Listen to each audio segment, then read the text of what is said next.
Fantastic Four First Steps, Thunderbolts, and Jurassic World Rebirth. We got the hottest new trailers tonight, and we're going to discuss all of them with you right here on the Film Rebels.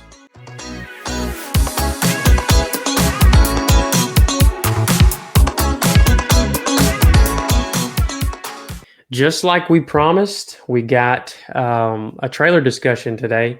We're going to talk about our thoughts on Fantastic Four First Steps, the trailer they dropped this past week. Also, the Thunderbolts trailer that dropped during the Super Bowl. I know we kind of had one before that, but this one's, I think, a little bit more in depth. And then obviously last week we also got the Jurassic World Rebirth trailer. So we're going to talk about that, talk about our initial impressions, talk about our expectations for those, and also just talk about maybe theorize a little bit about where we think those are going to go. So yeah, let's get to it.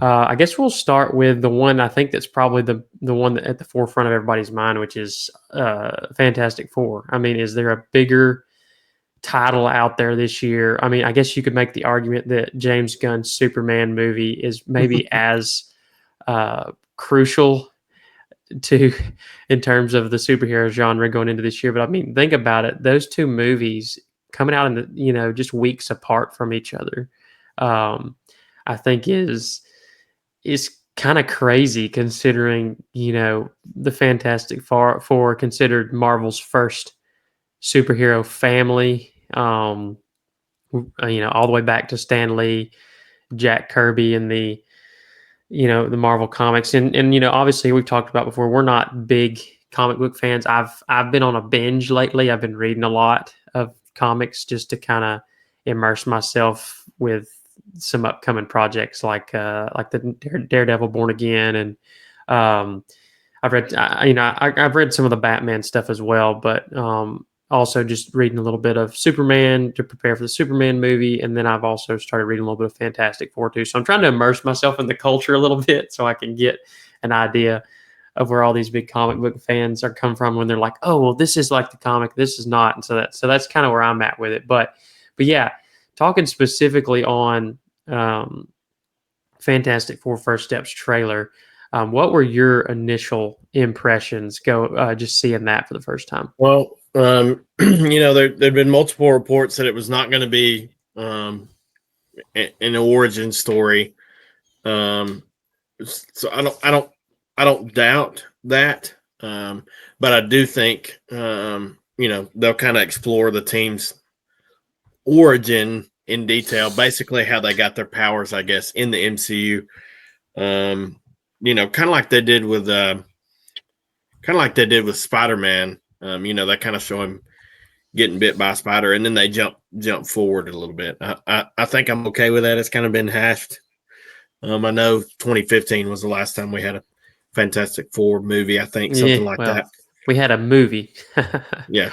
Well, but for the most part, I like the costumes. I mean, we can get more into it, but CGI doesn't look as good. That could be a result of it not being a finished product yet, more than it just not being good. So we'll see there. That's still kind of open-ended. Nothing in it gave me pause or made me worry, I guess, that much. Because I'll be honest, I'm not the biggest Fantastic Four fan. Neither am I. Yeah. So yes, I will go watch the movie. Don't get me wrong. I love the actors they picked for it. I think they've got a good cast. So I think they've got good actors. But I'm interested to see where they're at, because it looks to me like they're in the 60s, I guess, something like that. So my understanding, at least the news I've heard, is that it is actually an alternate timeline from the current, what we understand is like the same timeline that the Infinity Saga and all these other movies took place in. But it's also like, according to people I've heard, it's 60s retro, but it's like modern times. So I guess they've got all the technology of what would be considered, I guess, modern times in MCU world, but they've kind of kept that 60s look. That's what I've heard, the way I've heard people describe it. And so I mean, that allows them to tell a story and not be kind of burdened by all the good or bad of the current timeline. So, and I'm okay with that. I'll be interested to see how they do that, I guess. How it's going to tie in, or if it's going to tie in at all to current MCU. But we'll see, I guess. yeah, and my guess, this is kind of, I haven't voiced this really yet. It's just when I was theorizing in my possible headcanon, going forward. My theory is that at the end of this film, at some point, they're going to be pulled into the current timeline of the MCU. Because think about it, I think I heard that the next Avengers movie is starting filming this year, and I think it's supposed to come out next year. I think that's right. Yeah. So I think that's right. I would imagine they're going to want these characters to be in that movie. So, and this, the way they're doing this movie too, it could pull them in, it could not. Maybe I think that maybe may depend on the success of this movie to some degree. Maybe they still have room to kind of change that script, obviously. So it'll be interesting to see. I'm excited. I'm excited for Galactus. I would think he would be a Marvel's level threat or Avengers level threat. But supposedly he's what I've heard comic book people say is Thanos without the Infinity Gauntlet is significantly less powerful than Galactus. Although with the Infinity Gauntlet, it's like he still might be kind of on equal footing. So he's a pretty, he's up there in terms of just sheer power. So I'm interested to see if it's one of those where they may, scare him off, but he could come back, I guess. So the point of a trailer is to get you interested in a movie, in my mind. And there's nothing in this trailer that dissuades me from going to see the movie, if that makes sense. Right. I guess the question is there anything in the trailer that really just gets you hyped for it? And I think with me, I'm sort of somewhere in the middle, much like when I saw the Superman trailer for the first time, where it was like, I mean, nothing in that made me not want to see the movie, but there was nothing that I was just like, yes, like, let's go see this movie. And I felt kind of the same about this one, although there were things about it like the aesthetic, that 60s futuristic, be an alternate timeline. Obviously I like most of the actors. I've said before on other videos, I don't see Pedro Pascal as Reed Richards. As little as I know about the character, I know enough to feel like he doesn't feel like he fits that character. And so, I like the way. I'd be interested to see that dynamic. Yeah, and I don't know. I think that's where I'm at with it. It's like I'm intrigued by this, by the setting. I like most of the actors. I like, we haven't really gotten to see Galactus in any serious way. I mean, I know he was in Rise of the Silver Surfer. In the second Fantastic Four, he was in it kind of briefly, but he wasn't really shown in any great detail, and so. It'll be cool to see how they decide to bring him into it. And the last I heard was that they were trying to go with the original look that Jack Kirby gave him in Stan Lee's original comic book run of Fantastic Four. And I'm actually going to pull that up because I had pulled up some comic pictures to just kind of give us a reference to go by. And I think they are going, in general, more comic accurate. I mean, the costumes are they're pretty on point. I mean, I'm not going to say they're perfect, but because obviously different comic series and stuff. But I think the costumes are pretty good anyway. Yeah. Well, let's take a look at those real quick.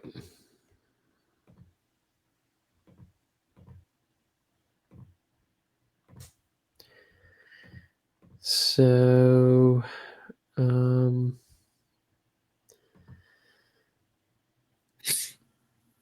so this is actually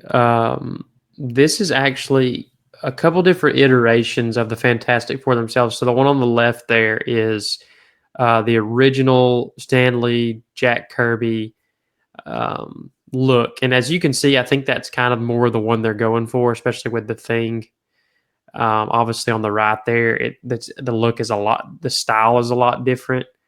Yeah. And so I definitely think like you were saying, they're going more for the original look, although they don't have the white and super light blue Right. costumes in this one. So it's like it's similar, but it's also but like looking at that, like I look at Reed Richards and I go, yeah, I don't see Pedro Pascal in his face. Yeah, I'm with you. I'm with you. So I Yeah. like We'll see.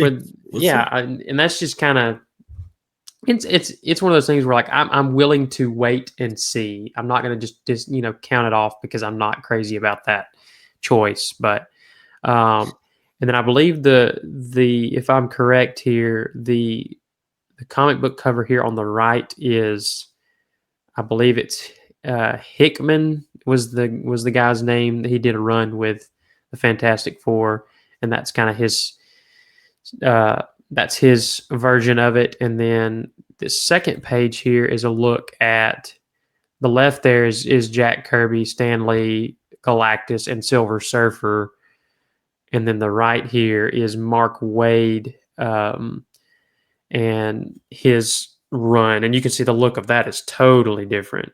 Yeah. And so I definitely think based on that, they're going more for Stan Lee, Jack Kirby, and then obviously here on the left is Stan Lee, Jack Kirby as well with Galactus. So when you look Yeah. at the one little headshot of the shadow of Galactus in the trailer, it doesn't really give you much to work with, but the head shape's right.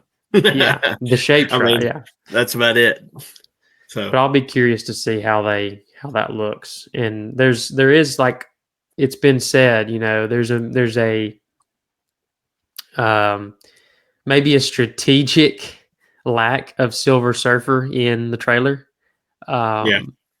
And I think that's intentional because um, they cast a female Silver Surfer, and I think a lot of people were not super thrilled about that. So yeah, that'll be another thing as well, because there are apparently, because from my limited understanding of this is that Galactus always has these heralds that basically scour the universe finding planets for him to harvest. He basically eats planets essentially, and so Yeah.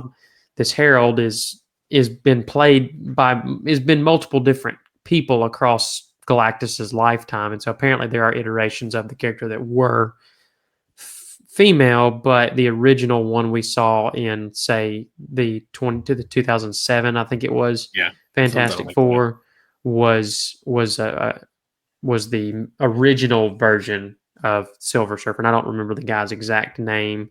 No, I don't. I thought even in that movie, I thought the Silver Surfer was not the bad part of that movie. No, and he's technically, I think he becomes part of like the Avengers, or he becomes part of and he sort of helps he helps the Fantastic Four some in that movie, if I remember correctly too. So yeah, you got me there on the comic book part of it. yeah, I tried to do a little bit of research on it, but I haven't, still get, it's a lot of information. It's like drinking out of a fire hydrant. So, but yeah, so that's where I'm kind of like, I'm in wait and see mode. I'm a little skeptical about the director, because obviously he directed some of WandaVision, which I liked for the most part. We've definitely had worse shows from Disney Plus than WandaVision. Yes, yeah. So, but it will be interesting to see, like, hey, can he pull something off as big and as important to comic book fans as the Fantastic Four? And so I think there's a lot riding on this. And you look at, you want to sort of compare and contrast him and James Gunn. Like, if if you had to give the nod to one of the two directors of who has the better chance of pulling it off, you would think James Gunn would have a better shot because he's got more experience and more proof that he can do it because he's done it successfully before. But you're going from something like, small time in Marvel like Guardians of the Galaxy to the biggest superhero probably period in Superman. So across any comic books. So I think he's got maybe a taller task than Shackman does that's doing Fantastic Four, but I think it's both of them. I mean, that month of July is going to be nuts, and I know we'll be in the theater for both of those movies. So, it's gonna be interesting to see. I'm very curious to see what they do with it. But as of right now, I'm kind of almost neutral. Yeah, I'm with you. I'm going to see this movie. I'm with you on that too. And I didn't see anything in the trailer that would say not going to watch it. So yeah. I guess not a bad trailer. I guess we'll wait and see. We got to wait, 5-6 more months from now. So we'll see how that goes. But yeah. Well, let's stay on that topic. Let's jump into Thunderbolts because I actually watching this. I saw this trailer. I can't remember if I watched it during the Super Bowl because there wasn't much to watch during the Super Bowl. Obviously, this year it was Eagles practice game, but I watched either that night or the next morning. But anyway, but yeah, so I'm even less in the know about the Thunderbolts, so I had to do some digging on it as well. And first trailer came out a few months back. It's one of those things I think for a lot of people like us who've watched basically the entire library of the MCU from the time it came out in the late 2000s, and it's like it's one of those where, at least for me, I personally don't care that much. I'm not invested outside of really like Bucky's character. I'm not invested in any of these characters at all. And so you gotta give yourself motivation to get any kind of excitement for it. So and that's what I think. That's where I think these movies can be sneaky good if done correctly. I think one of the weaknesses really to me of the kind of recent MCU, I guess, is that they introduce a lot of characters, but very few actually interact with the MCU. So I like the idea that they're going with here. This is pure theory. I think this is going to be the beginning of a Dark Avengers twist kind of thing. I mean, the girl, what's her name? The White Widow, or no, the one she comes on at the beginning and says the Avengers are not coming. I can't remember her character. It's Julia Louis Dreyfus. Dreyfus. Valentina. Yeah. So she's bought Avengers Tower. I mean, I thought that was a good thing to put in the trailer. My thing is, are they just like, because let's think about it for a second. This is just how much of a mess the MCU is right now. We have no point of reference for like what has transpired since really Endgame in terms of like what's up with the Avengers, like what's because all the movies that's come out since then have not addressed that. Like No Way Home didn't address that. Nope. The Marvels didn't address it. So they haven't suited up since our time, 2019. 20 whatever, how many years. So I think that's why. I mean, that could be what this movie answers. Like, I mean, she's got a point. What Avengers are coming? Well, and I think we have to remember too. Like both of us we're actually going together this weekend to the theater to see Captain America: Brave New World, and it's like that movie's probably going to answer some of those questions. So I have to keep that in mind as well, and kind of. I feel like for sure that was going to give us a view of where the world's at as a whole. So, but we'll see. And I think the Thunderbolts plays directly off this because this is all about, obviously the president's a big deal in this Captain America. And then the first thing we see in that trailer is her talking to. I would assume it's some chamber of Congress. So I'm sure there'll be some crossover there. What we see, this weekend could play a big role in Thunderbolts. Yeah, and I'm sure we'll get some kind of connection because I mean that's kind of like I said, that's kind of the mess that we're in with the MCU is the continuity has not been there since Endgame, and so they've got to start if we're going to get to Avengers Doomsday next year. Next year, Yeah, I got and to think start about it. pulling it all Think together. about it. We don't have a cohesive idea of who's still part of the Avengers.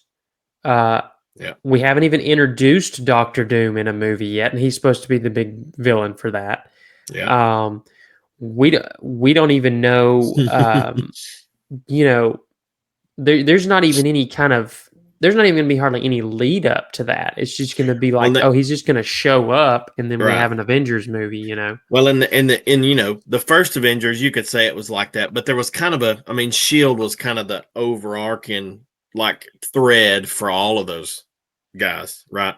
So in this one, what is that? Is it what is it? You know what I mean? So there's no overarching that's been introduced yet. But So why there's does no the first Avengers work? It's because from the onset, from Iron Man, then in the end credit scenes until Avengers, they hinted at that. They hinted at the Yep. Avengers, and then in the it was a unrealized or not quite completed idea that Nick Fury had in case there was a world-ending threat that came. And so when they get to the Avengers and it happens, he's like, okay, we need to activate this initiative, but we haven't even had time to see if these people can work together. And so the entire movie is about them figuring out how to work together. Yeah. And then you don't actually get that until the final fourth of the movie when they're Right. actually, Right. you know, defending the world from Loki and the Chitauri and Thanos's sort of scout uh, troops that are sort of going, which he hoped to conquer without him having to do anything. But so that's kind of why that one works. Is like, but with this one, you don't even have. I'm sure there are going to be end credit scenes in like Captain America and Fantastic Four and Yep. Thunderbolts. I imagine Thunderbolts is going to cover a lot of this stuff because um, it's so based on the little that I read doing research for these characters. You know, they're introduced in the '90s. They're a pretty new team. Like some of the characters in the Thunderbolts were already around, but the team itself Right. was originally it was actually Baron Zemo was the leader Yep. of the original Thunderbolts, and so I'm kind of disappointed that Daniel Bruhl is not because I like his portrayal Yeah. of that character. I'm kind of disappointed that he's not a part of this group. But originally, the reason there's an asterisk next to the name is because it was one of the biggest plot twists in Marvel comic history, where at the end of the issues, uh, it was revealed that the Thunderbolts were actually the Masters of Evil, which was like this. They were these villains that were disguised as these heroes, and they came in to essentially, you know, take over. I think the story's similar. Like something happened to the Avengers, they were wiped out by. I can't remember who it was they were fighting when they were wiped out, but then they kind of come in and pretend to be the Avengers so they can sort of take Right. over. And so I'm wondering how much of that because they hint at it with the asterisk in the name that like, oh, that's not the actual title of the movie or whatever, and that they're going to reveal that to the non-comic book people. But I've heard too many comic book people say it that I'm like, oh, well, it's spoiled for me now. So I don't think that's it though. Then that can't be it if it's, I don't know. well, because They may be it going can't for be an easy that win because here. like Bucky, Bucky, John Walker, White Widow, Ghost, Taskmaster. They're not really, none of them are really like villains, and none of them are going to be disguised as villains. I mean, Bucky's already played the villain card, and Right. so And really all of these people, none of them are like they're not like bad to the core, I guess you could say. Like some of them are, just like Taskmaster was kind of the situation she was put in, and Same with White Widow, and I don't know that I'd blame her, to be honest, and Ghost and Red Guardian. Yeah. Just kind of their situations made them bad. So I know. I will say, after watching the Super Bowl trailer, I was a little bit intrigued. I do think they're going for more of a. I thought of this movie and I was like, this is a movie that would have been perfect for James Gunn. Like, Yeah, it's the team of misfits banding together yeah. to save the world. And I'm like, it's Guardians of the Galaxy. And so my hope is that they're able to do something new with that and not just do a Guardians of the Galaxy rehash, because it looks obviously the comedy's there. yeah, and it feels like they're going for that. And I also was just looking at the director. It was Jake Schreier. I have not, that I can see here. I don't think so. Apparently, he directed some of Skeleton Crew, maybe an episode or two. He's got some. I mean, no notable. I mean, other than that, he's got some experience. Just nothing. Let's be honest, nothing to do with superheroes. Skeleton Crew will be the biggest in sort of mainstream thing that he's done, and that makes me hesitant right away, because that seems like that's what Marvel does these days, is hire those kind of I mean, the guy that's directing Captain America: Brave New World is like, he's got no credits, hardly nothing this big. Yeah. And so now, granted, we have to bring up the fact that I think it has been reported, and we may have said this on other videos, obviously, that there's been a shakeup within Marvel where they've gone in and they fired a lot of the DEI, the activist folks that were in there, and they've tried to start righting the ship a little bit. But we have to understand, with movies like Captain America and Thunderbolts have been in production well before that happened. And so I think what you're seeing with these two specifically is that this is kind of the remnants of those movies that were these directed may be by the last two, I guess. Because I know Fantastic Four, they were a lot like it's a newer project, and it's something that I think they started working on pretty much soon after they started making all those. They fired all those people, and it's had a really quick turnaround. So, it's kind of the one that they're hoping that kind of resets everything. And so, they're pretty high on that one. You can tell they're more high on that one than they are Thunderbolts. Just by the marketing in general. But we've also got, like, we're getting an Ironheart TV show, which is also a holdover from that as well. And it's something that they haven't even, advertised it or marketed it at all. Nope. So it's going to be one of those. I mean, kind of like with Echo, they just kind of dropped it, and it's like, oh, that happened. When Disney first bought Marvel, we talked about this in our Marvel episodes. I think, there was some of that stuff that just kind of, we've already got it made, so we're just going to release it. So well, they already had, when they bought it, they already had Iron Man was made. I think Incredible Hulk was made, and then the Thor and the Captain America movies, and I think Iron Man 2, all of those happened under the umbrella of Marvel Studios. And then the first movie that Disney actually distributed was the Avengers film, but the first one they made completely on their own was the third Iron Man movie. Yeah. So the entire first phase there of Marvel was all Marvel Studios. So I mean, it's kind of one of those, hey, we've got it made, so we're just going to release it. I mean, it's either that or you just can it and, well, they've already spent the money on it, so might as well see what you can get out of it. Even though the return's not going to be what you put into it, probably, but no, we'll see. No, but I mean, it looks to me, at least in the trailers, that the cast maybe has decent chemistry with each other, which I hope is the case. And I'm sure we'll try to go watch it, and hopefully we can do. Obviously we're going to do a review for Captain America: Brave New World sometime next week, after going and seeing it over the weekend, and then we'll obviously do reviews of those as well. And so, that's one of those I'm very interested to see if it's just a complete bomb or if there's actually some fun. Because I think the story itself of having to save the world because the Avengers aren't around is actually an interesting, like people that are out of their depth having to save the world. Basically all of them are non superpowered except for a couple of them that like Ghost has some powers and Yeah. Bucky's kind of, you know, He had the serum, and Red Guardian had yeah, the serum, and yeah, everybody else is probably not. yeah, yeah. Well, and there's a Well, I can't did really they tell. give remind me in Captain America or Falcon and Winter Soldier? Did they give John Walker the serum or did they just Yeah, give him the shield? no, they gave him the serum, That's what I a thought. serum, so Yeah. he's got the serum too. And then there's the I can't. I guess I think he starts the movie as the bad guy, but I think he may end up being not that.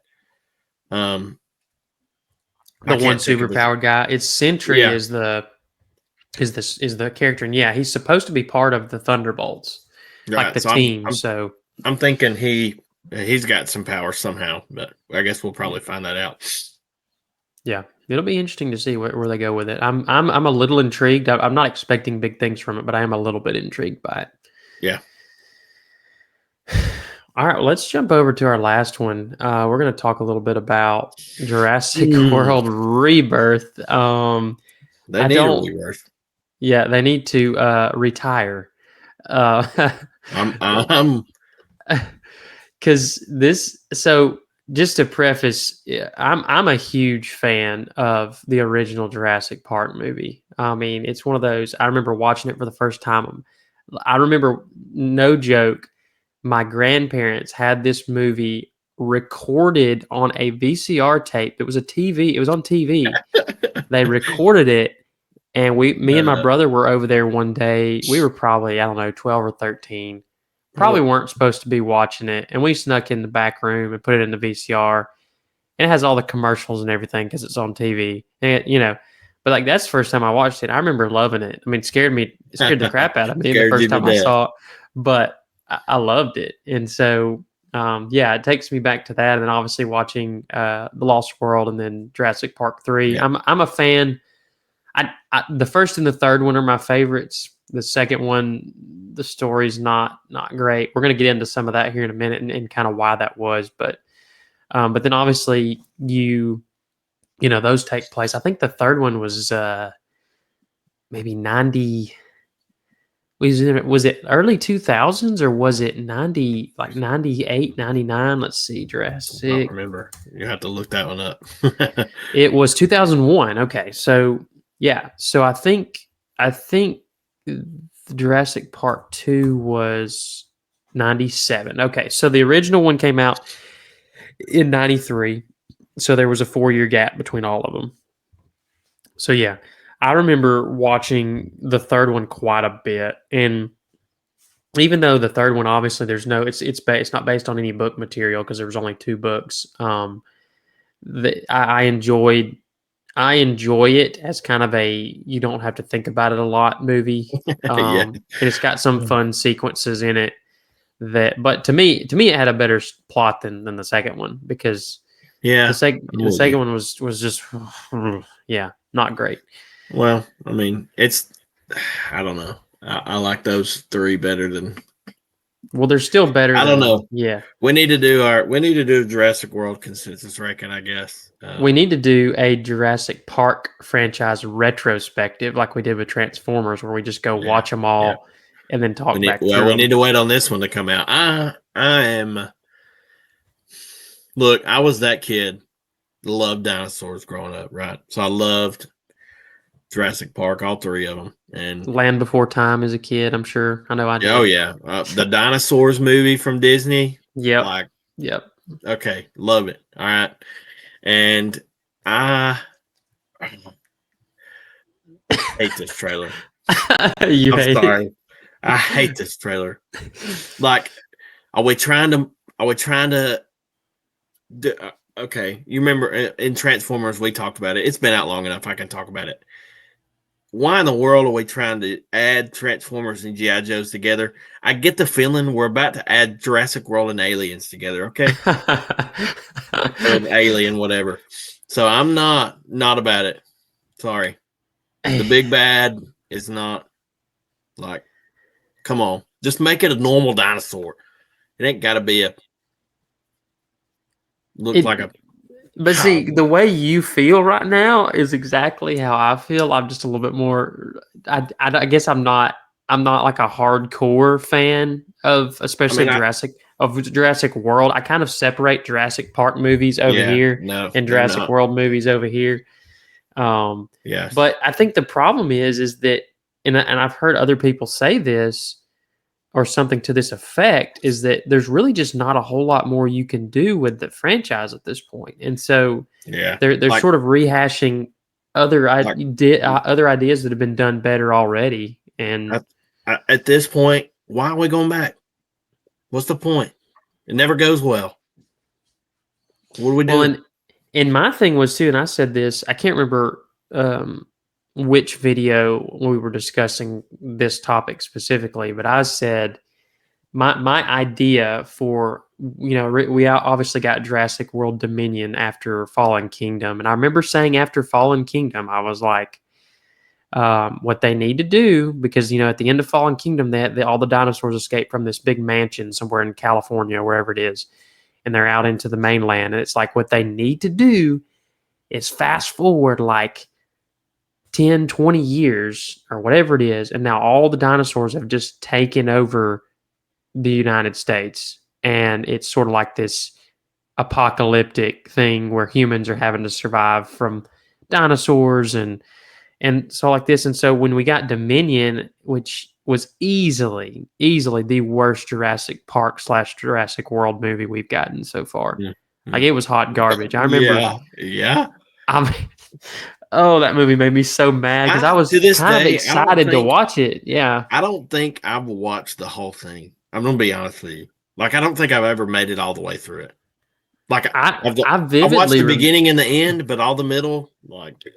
I vividly remember watching it. It was when I believe it was when our second was born. I was sitting there watching it in the recovery room that we were in for like 2 days after he was born. I remember I had my laptop with me, and I pulled it up and was watching it because they just dropped it on Peacock or whatever it was. And I remember just like struggling to get through it. And I'm like, God, because I was excited to see all the cast reunited. And then it ended up just being kind of a cheap, like, ooh, these people are back, and they didn't do anything about it. Like, I didn't really do anything with them. The story was trash. It's just like a pointless. There was no point to the movie whatsoever. There was no reason to have it. And that kind of explains the whole Jurassic World trilogy as a whole. Like, the first one's okay. Yeah. But it doesn't really do anything new. It's just like Jurassic Park, but like it's like, hey, let's do Jurassic Park more futuristic and modern, but it's literally the same movie with a genetically modified dinosaur, T-Rex. Yeah. Well, I remember the other thing that they said the monster was based off of, a Rancor. A Rancor, yes. Why? It's supposed to be a dinosaur movie. We ain't got to make new dinosaurs. There's plenty of dinosaurs. That's funny. No, it's one of those things where, and you see this with a lot of sequels, and I can rail all day long about the state of Hollywood and freaking sequels and reboots. Like, I could go and I'm going to do like an entire video rant one day about how much I hate the creative bankruptcy of modern day Hollywood, and how, we talked about this in our best and worst video. All the movies I picked in 2023 were all original ideas, like movies that were not a sequel of anything. They were all original stories. They might have been based on true stories, some of them, but they were still like, they were new things. And then, you skip to 2024, and some of those were obviously like Dune and the Penguin's, somewhat of a sequel of the Batman movie, and then obviously Shogun is a remake. But it's one of those things where I'm just tired of that. But at the same time, I'm like, the Penguin and Shogun and things like that make the case of that. Hey, we don't necessarily care if it's a remake or a sequel if you can do it well. But I think the problem is that they just do it and say, oh, well, let's just make the dinosaurs bigger and badder. When in reality, what you really need to do is go in and make a story that's actually worth following. Because I think the problem, even though I might find enjoyment from, say, The Lost World of Jurassic Park 3, the issue of for every movie since the first Jurassic Park is that none of them have had a very good story. Like they just haven't. And Yeah. so Here's the thing. The original Jurassic Park is based off the book, right? and they stick, and I've read both of the books, and they do stick really closely to the book. That very little is messed with in the Right. movie compared to the book, which is Well, why no, it does so well, I was obviously. about to say, there you go. Like, we're past the books. Stop. Yeah. Like Dune. Dune's a good example. It was good last year, right? Yes, I know there were some creative liberties. They took stuff out of the book, added stuff, whatever. It's a book. They follow. I mean, for the most, general storyline, they followed the book. They Yeah. followed the source material, Right. and it ended up good. And look at the Dune Prophecy series. Did that followed? I think it followed one of the books, but it's probably one of the least popular books.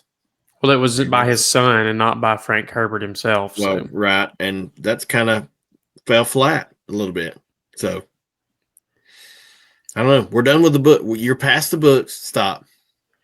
well, and that's kind of what I wanted to get into too. I was doing a little bit of research on that because the original Jurassic Park book came out in 1990 by Michael Crichton, I believe is the way you pronounce his last name. I guess Universal got the rights not long after to do the movie because obviously the movie came out in 1993. Steven Spielberg, and so you got this massive hit of a movie, which is still to this day holds up so spectacularly well. I love watching it anytime I can. One of my favorite movies of all time. But it's also interesting when you look into the history of, okay, what happened after the fact. It was that, obviously Universal wants to do a sequel because they made so much money on the first one. But the crazy thing was with Michael Crichton is apparently he had never written, and he was a pretty well-known sci-fi writer at the time. One of the most well-known one in the 90s, obviously. And he had never written a sequel to any of his books. And so he was basically kind of crazy to say nowadays. Yeah, it is. And I don't blame the guy. And I think he's quoted as saying something along the lines of, I never wanted to do sequels because I didn't want to base. He's like, because then you have to go back and do the same thing again, but make it different. And he's like, and that's a really tricky thing to do. Yeah. And so, but apparently he was pressured by the fans. He was pressured by Universal to write another book. And so in 95, he releases The Lost World. And I've read The Lost World. I'm with Michael Crichton. He should have never wrote it. No offense to him. It's okay. Like, it's not the worst thing I've read. It's way better than a lot of stuff today, but it's not anywhere near the level of the first one. And so, but what's funny about that is, as underwhelming as that book was, Steven Spielberg basically threw the entire script of the book out and did his own thing for the movie. And what's even more hilarious about that is the script in the movie was worse than the book. And so it's like the book wasn't great. They ditched that and made it even worse for the movie. So it's like, that's a whole saga that's just like, oof, it's kind of crazy to see. Overdone. Yeah, and then they obviously come back in 2001 and do what I thought was a more simplified script of, hey, kid goes missing. It's kind of a little fantastic, like, oh, let's go paragliding all the way out in the remote islands of Costa Rica, which is a little, out there. But at the same time, it's more feasible than it. And they had to get a way to get Dr. Grant to actually go back on the island. And so they kind of have to trick him into it. And so if you overlook that, the rest of the movie is actually pretty entertaining. and has some good character moments in it. Obviously, really good dino moments too. And so it's a movie that I enjoy. I know it's not, you know, you can pick it apart if you wanted to from a story perspective in some ways, but as a turn your brain off kind of movie, it's fun. It's got some interesting plot lines in there that are fun to explore, and so. But you get past that, and the Jurassic World trilogy is basically just a rehash of all the best beats of Yep. the original, and I think that's where with this trailer, when I saw it, I was just like, this just looks like sterilized corporate, just uh, bleh, you if know. we're gonna review it, I guess I'll go watch it. But otherwise, I ain't going to watch it.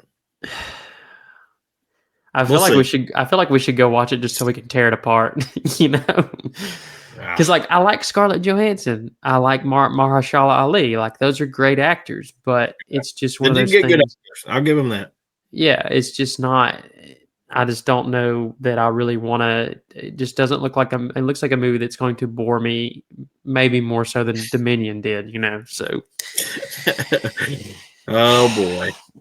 but I think it's safe to say this is one that's just better left. They should have quit after the first Jurassic Park, but they really should have quit Yeah. after the third one. So, um, I think, like I said, if after Dominion, if they would have shifted and gone with, okay, at the end of Dominion, they kind of hint that the dinosaurs are loose, you know, in different places across the world. They should have just went with the storyline I mentioned, where it's like, hey, let dinos take over the world. Let's do sort of like a post-apocalyptic.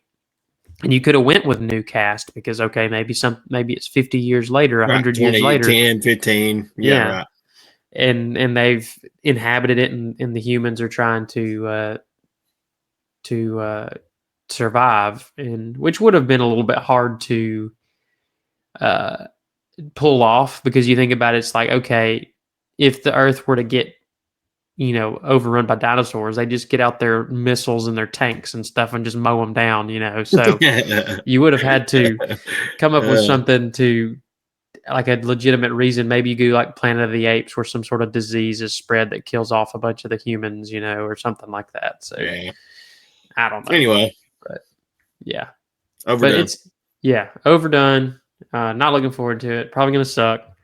But we'll probably still go watch it. So yeah, I don't think there's really much more we can say about it. But that is that is kind of our rehash of, or not rehash, but our thoughts on these all these trailers. And like we said, we will be in the theater Saturday to see Captain America: Brave New World. Taking the wives to see that, so that should be fun. And we will have a review out for y'all as soon as we can. Best wishes to Schultz. Y'all send your thoughts and prayers out to him. He's been a little sick lately, so he was not able to join us. But also, if you like and if you enjoy what we're doing here on this channel, please like, subscribe, share, comment. Let us know your thoughts on these trailers, because we'd really love to see if y'all are excited or not excited to see these movies that are coming out in the next several months. So I think that's all we're going to have for y'all tonight, and we will see y'all next time.